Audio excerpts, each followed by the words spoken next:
আমার পিছনে যে সুন্দর বনটা দেখতে পাচ্ছেন এটা ঢাকা শহরের ভিতরে অবস্থিত, যা অনেকেরই অজানা। এটা পুরোটাই হচ্ছে বাঁশের বাগান। আজকে মনে হচ্ছে বৃষ্টির সৌন্দর্য আমার কাছে কয়েক গুণ বেড়ে গেছে। মনে হচ্ছে খুব সুন্দর একটা বৃষ্টি দেখতেছি, যেরকম সুন্দর বৃষ্টি আগে কখনো দেখি নাই। আসলে এটা কি বাঁশ যার নাকি ভালোবাসার প্রেম নগর বুঝতেছি না। এই যে দেখেন প্রত্যেকটা বাঁশের মধ্যে লেখা, দেখছেন অবস্থা?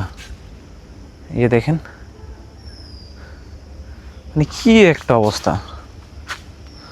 আসলে এদেরকে ত্রুদলিং পং করে দেওয়া দরকার, যারা এইসব গার্ডেনে এসে গার্ডেনের পরিবেশ নষ্ট করে। তোরে অসংখ্য ক্যাকটাস গাছ। এই যে দেখেন, যদি আমি দেখাই আপনাদেরকে, এটা হচ্ছে সেই শাপলা ফুলের পুকুর। একদম ওই পাশে হচ্ছে পদ্ম ফুলের পুকুর। প্রথম দেখায় মনে হতে পারে এটি হয়তো বা ঢাকা থেকে অনেক দূরে কোথাও, চট্টগ্রাম কিংবা বান্দরবনে, কিন্তু না, এটি ঢাকা শহরের ভিতরে অবস্থিত। এই বোটানিক্যাল গার্ডেনের ভিতরে রয়েছে দেশের সর্বোচ্চ ভ্যারাইটি সমৃদ্ধ গোলাপের বাগান। এই পুরো গার্ডেনটির আয়তন হচ্ছে 215.22 একর। বৃষ্টি ভেজা দিনে ন্যাশনাল বোটানিক্যাল গার্ডেনের সৌন্দর্য যেন একেবারে অন্যরকম। চারদিকে সবুজ গাছপালা, পাতার উপর টুপটাপ বৃষ্টির ফোঁটা আর শীতল বাতাস, সব মিলিয়ে মনে হচ্ছে যেন প্রকৃতি নতুন করে সেজেছে। ব্যস্ত ঢাকার মাঝেও এমন শান্ত, স্নিগ্ধ আর মনোমুগ্ধকর পরিবেশ সত্যি মনকে প্রশান্ত করে। আমি বলবো, আপনারা যদি প্রকৃতিকে খুব কাছ থেকে অনুভব করতে চান, তাহলে বৃষ্টি ভেজা দিনে একবারও হলেও আপনার এখান থেকে ঘুরে যাওয়া উচিত। গার্ডেনে আসতে হলে দেশের যে কোনো জায়গা থেকে মিরপুর 10 নম্বর কিংবা 1 নম্বর হয়ে চলে আসবেন 2 নম্বর সনি সিনেমা হলের সামনে। এখান থেকে রিক্সা নিয়ে খুব সহজে চলে যেতে পারবেন জাতীয় চিড়িয়াখানা কিংবা বোটানিক্যাল গার্ডেন। এই রাস্তাটি একদম চলে গেছে সোজা চিড়িয়াখানা বা বোটানিক্যাল গার্ডেনে। এখান থেকে রিক্সা ভাড়া করে আমরা চলে যাব বোটানিক্যাল গার্ডেনে। আমার থেকে রিক্সা ভাড়া নিয়েছে মাত্র 40 টাকা। আপনারা চাইলে এইটুকু জায়গা বাসেও যেতে পারবেন। দিশারি সহ আরও বেশ কয়েকটা বাস আছে, যেগুলোর মাধ্যমে আপনি সরাসরি চিড়িয়াখানায় চলে আসতে পারবেন। চিড়িয়াখানা আর বোটানিক্যাল গার্ডেন পাশাপাশি অবস্থিত। আপনারা যদি সময় করে আসেন তাহলে আপনারা একদিনে দুটি ঘুরে যেতে পারবেন। গার্ডেনের মেইন গেট। গার্ডেনটি স্থাপিত হয়েছে 1961 সালে, আর আপনাদেরকে ঢুকতে হবে এই পাশ দিয়ে। এখানে কি স্টুডেন্টদের জন্য কোনো ডিসকাউন্ট আছে? টিকিট মূল্য নিচ্ছে হচ্ছে 30 টাকা। এখানে স্টুডেন্টদের জন্য কোনো ডিসকাউন্ট নাই। বোটানিক্যাল গার্ডেনের ঠিক মেইন গেট দিয়ে ঢুকতেই আপনার হাতের বাম পাশে পড়বে ঠিক এরকম সুন্দর একটি গোলাপ বাগান। বাট এই মুহূর্তে যেহেতু সিজন না, সেই জন্য হচ্ছে এখানে আমরা ওরকম গোলাপ দেখতে পাচ্ছি না। যেগুলো আসছে সেগুলো হচ্ছে ঝরে পড়ে যাওয়ার মতো অবস্থা। বাট যখন আপনারা সিজনে আসবেন, এই সম্পূর্ণ বাগানে আপনারা গোলাপ ভর্তি দেখতে পারবেন। তখন এখানের এনভায়রনমেন্টটা খুবই সুন্দর লাগে। বাট এই মুহূর্তে এখানে কোনো গোলাপ দেখতে পাচ্ছি না। গার্ডেনের মেইন গেট থেকে ঢুকে ডান দিকে আসলে আপনারা এরকম একটা কৃত্রিম লেক দেখতে পাবেন। লেকের সাইড দিয়ে এরকম সুন্দর পায়ে হাঁটার মতো একটা রাস্তা করা আছে, যেখান দিয়ে হাঁটলে আপনার কাছে এক স্বর্গীয় অনুভূতি হবে। আপনাকে যদি লেকটা আমি দেখাই, তাহলে এই যে দেখতে পাচ্ছেন লেক, ওই পাশে ছোট একটা ব্রিজ আছে। এখানের পরিবেশটা দেখতে খুবই সুন্দর। আর যেহেতু বেশ কিছুদিন যাবত বৃষ্টি হচ্ছে, এখন এখানের এনভায়রনমেন্টটা খুবই সুন্দর লাগতেছে। এখন আমি যেই জায়গাটাতে হাঁটতেছি, এটা গার্ডেন থেকে অল্প একটু সামনে আগালে আপনারা পাবেন। আর এখানের যে পরিবেশ, এটা হচ্ছে অনেকটাই পার্কের মতো, গার্ডেন বলা যায় না। তো এখানে আমি গার্ডেনে অনেকবার আসছি। এখানে আসলে যেটা হয়, মানুষ ফটোগ্রাফি বেশি করে এই জায়গাটাতে, কারণ এখানে একটু খোলামেলা তো, আর দেখতেও পার্কের মতো, এই জন্য মানুষ এইখানে ফটোগ্রাফি করতে খুব স্বাচ্ছন্দ্য বোধ করে। তো এখন আপনি আস্তে আস্তে আপনাদেরকে আরও সামনে নিয়ে যাব, গিয়ে সম্পূর্ণ গার্ডেনটা ঘুরে দেখানোর ট্রাই করব। আপনারা ইউটিউবে অনেক ভিডিও পাবেন গার্ডেন সম্পর্কে, বাট এরকম বৃষ্টি ভেজা একটা গার্ডেন, বৃষ্টি ভেজা দিনে গার্ডেনের ভিডিও খুব কমই পাবেন। কম বলতে আপনারা পাবেন না বললেই চলে।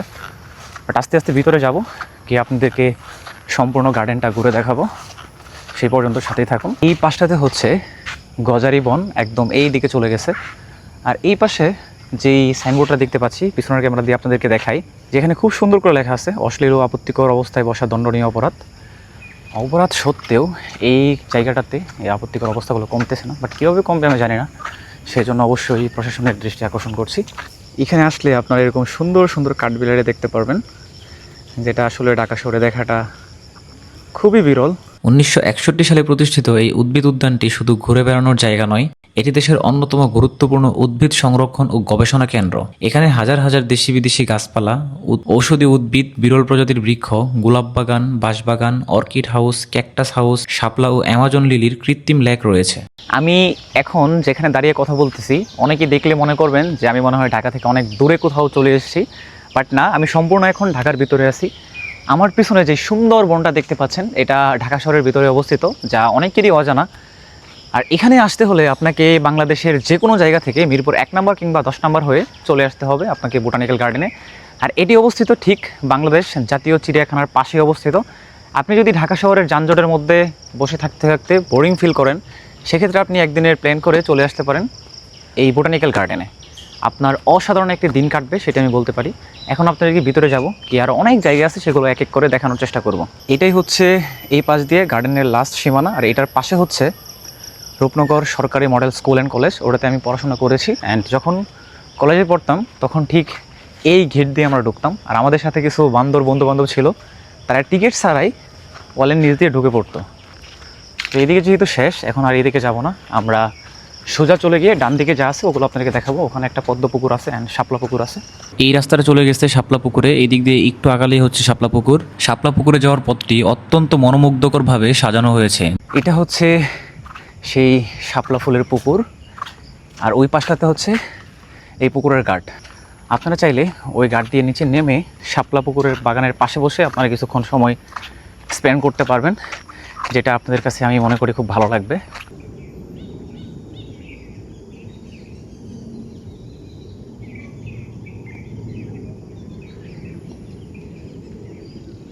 এরকম শত শত বছরের পুরাতন গাছ আপনি দেখতে পাবেন এখানে আসলে। এই যে গাছ, এই পাশে একটা গাছ হেলান দিয়ে পড়ে আছে। আর এখানে দেখছেন মানে লতগুলো কত মোটা, মনে হচ্ছে কত বছরের পুরাতন লত, তাই না? এক একটা লত হয়ে গেছে গাছের মতো বড় বড়। এই যে নিচে একটা নেমে আসছে। তো চলেন, এই পাশটাতে হচ্ছে পদ্ম ফুলের পুকুর, সেটা আপনাদেরকে একটু দেখাই। এটি হচ্ছে পদ্ম ফুলের পুকুর, বাট এখন এইখানে কোনো ফুল নাই, কারণ এখন সিজন না। বাট সিজনের সময় যখন এখানে ফুল ফুটে তখন দেখতে অসাধারণ লাগে। আর আমি এখন যেখানে আছি এটা হচ্ছে একটা বাঁশের বাগান। যারা কখনো বাঁশের বাগান দেখেন নাই, ঢাকা শহরে থাকেন, তারা এই বাঁশের বাগানটি দেখার জন্য চলে আসতে পারেন এই বোটানিক্যাল গার্ডেনে। এই যে দেখতেই পাচ্ছেন এই পাশটাতে হচ্ছে বাঁশ, আবার এই পাশটাতে হচ্ছে বাঁশ। এই পুরো যে জায়গাটা পুরোটাই হচ্ছে বাঁশের বাগান। আর এখানে রাস্তাগুলো খুব সুন্দর। আপনারা জাস্ট হচ্ছে এই জায়গাটা যদি আপনাদেরকে দেখাই, তাহলে আপনি বুঝতে পারবেন যে এই বোটানিক্যাল গার্ডেনের ভিতরে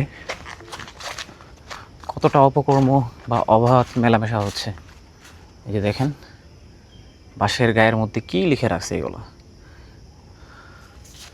একটা বাঁশ পড়ে আছে সামনে, মাঝে মধ্যে মনে হয় যে এই বাঁশগুলো যদি এভাবে না পড়ে এখানে যারা অপকর্ম করে এদের মাথায় পড়তো তাহলে খুব ভালো হতো।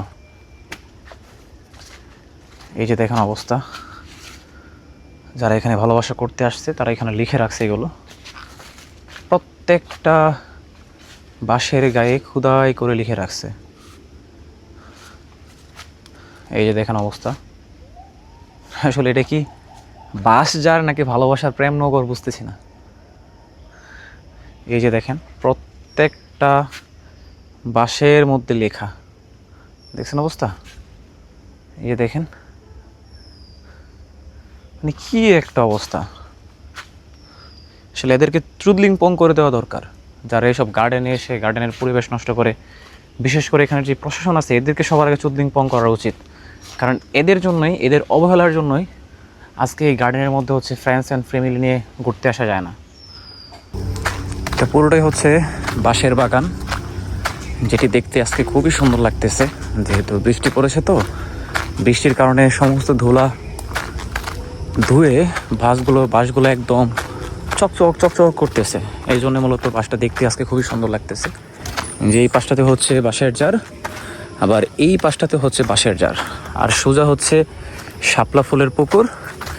আর পিছনে একদম ওই পাশে হচ্ছে আপনার কি বলে, একদম এই সোজা গিয়ে ওই পাশে হচ্ছে পদ্ম ফুলের পুকুর। ক্যাকটাস বাগান, এটার ভিতরে সব ক্যাকটাসে ভর্তি। ভাই তোরে ভয় লাগে ভাই, কামড় টামড় দিস না। এই হচ্ছে ক্যাকটাস বাগান। ভিতরে যাওয়ার মতো কোনো অপশন দেখতে পাচ্ছি না, এখানে তালা দেওয়া আছে, বাট ভিতরে অসংখ্য ক্যাকটাস গাছ। এই যে দেখেন, যদি আমি দেখাই আপনাদেরকে, অসংখ্য ক্যাকটাস গাছ।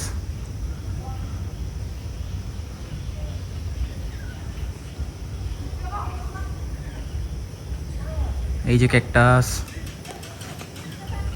আমি মূলত আসছিলাম গার্ডেনে যখন বৃষ্টি পড়ে তখন যেই সুন্দর এনভায়রনমেন্টটা ক্রিয়েট হয় সেটা দেখানোর জন্য। বাট বেশ এক সপ্তাহ যাবৎ বৃষ্টি পড়তেছে। আমি আজকে গার্ডেনে ভিডিও করতে আসলাম, আজকে কোনো বৃষ্টি নাই সারাদিন। তো এখন আস্তে আস্তে হালকা হালকা বৃষ্টি পড়তেছে, দেখি যদি ভারী বৃষ্টি হয় সেক্ষেত্রে আপনাদেরকে বেশ কিছু ক্লিপ নিয়ে গার্ডেনের সৌন্দর্যটা আপনাদের সামনে তুলে ধরার চেষ্টা করব। আমি আজকে আপনাদেরকে আরও সুন্দর একটা ভিডিও উপহার দিতে পারতাম, বাট দুঃখজনক হলেও সত্যি, এখানে আমি যেদিকে ক্যামেরা ধরতেছি সেদিকেই হচ্ছে কাপল বসে আছে আপত্তিকর অবস্থায়। এটা আমি যদি আপনাদেরকে দেখাতাম হয়তো ভালো ভিউ হতো ভিডিওতে, বাট রুচির একটা ব্যাপার স্যাপার আছে। এগুলো একজনে করে অপরাধ করতেছে, এখন আমি ভিডিও করে আপনাদেরকে দেখিয়ে তো আরেকটা অপরাধ আমি করতে পারি না, তাই না? তাই আসলে আমি এগুলো দেখাইনি। বাট আসছিলাম বৃষ্টির মধ্যে, যে ভাবছিলাম হয়তো বা বৃষ্টির মধ্যে আসলে এখানে এই ব্যাপারগুলো একটু কম থাকবে, বাট বৃষ্টির মধ্যে এই অবস্থা। আর যদি মনে করেন বৃষ্টি না থাকে, ভালো দিন থাকে, তখন কি অবস্থা হবে বুঝতেই তো পারতেছেন। আর এই পাশে হচ্ছে ডালিয়া ডাঙ্গা লেক, কৃত্রিম জলপ্রপাত হচ্ছে এই দিকে। তো এখন আমরা এই দিকে যাবো। ডেঙ্গু মশার প্রবণতা অনেক বেশি, আপনারা যদি একটু সচেতন না থাকেন সেক্ষেত্রে আপনাদের ডেঙ্গু হওয়ার একটা সম্ভাবনা থাকবে।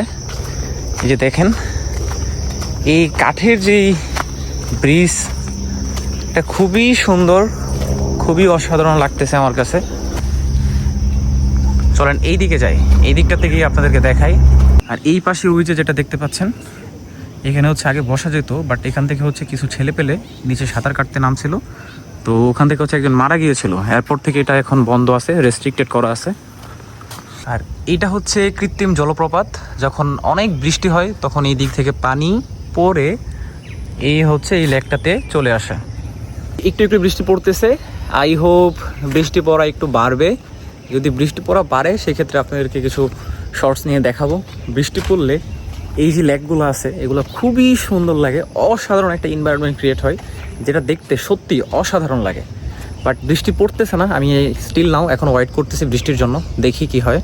অপেক্ষা করতেছিলাম বৃষ্টির জন্য, বাট দেখতে দেখতেই আমার অপেক্ষার প্রহরটি শেষ হলো। এখন বৃষ্টি পড়তেছে, খুব ভালোই বৃষ্টি হচ্ছে।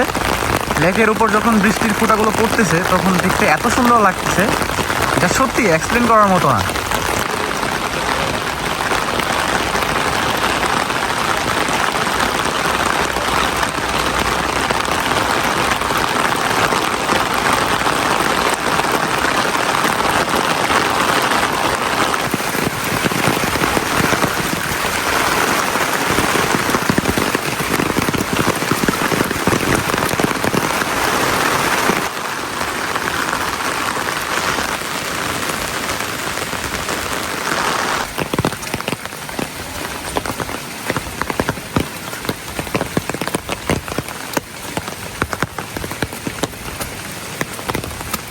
আজকে মনে হচ্ছে বৃষ্টির সৌন্দর্য আমার কাছে কয়েক গুণ বেড়ে গেছে। মনে হচ্ছে খুব সুন্দর একটা বৃষ্টি দেখতেছি, যেরকম সুন্দর বৃষ্টি আগে কখনো দেখি নাই।